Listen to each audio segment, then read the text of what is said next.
Colombia ও পানামার সীমান্তে অবস্থিত দারিয়েন gap পেরিয়ে যুক্তরাষ্ট্রে পৌঁছাতে প্রতি বছর লাখো অভিবাসী প্রাণের ঝুঁকি নিচ্ছেন।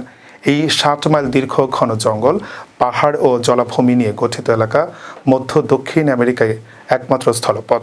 হাইতি, ভেনেজুয়েলা, ইকুয়েডর সহ বিভিন্ন দেশের অভিবাসীরা কাজ ও নিরাপত্তার আশায় এই দুর্গম জঙ্গলপথ অতিক্রম করছেন। এই বিপজ্জনক যাত্রায় অভিবাসীরা প্রায়ই নৌকা বা স্থানীয় পথ প্রদর্শকের সহায়তা নিয়ে এগিয়ে যান। পথ চলতে গিয়ে তাদের মুখোমুখি হতে হয় ডাকাতি, যৌন নিপীড়ন, মানব পাচার, খাদ্য ও পানির অভাব এবং প্রাকৃতিক বিপদের। বিশেষ করে শিশু ও বয়স্করা সবচেয়ে ঝুঁকিতে থাকেন।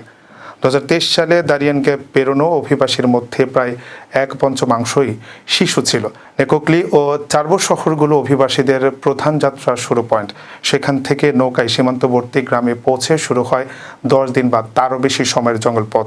অনেকেই কউটে নামে পরিচিত দালালের সাহায্য নেন। পানামার সীমান্ত এলাকায় আন্তর্জাতিক সংস্থা ও স্থানীয় কেন্দ্রগুলো চিকিৎসা, খাবার ও অন্যান্য সহায়তা দিচ্ছে।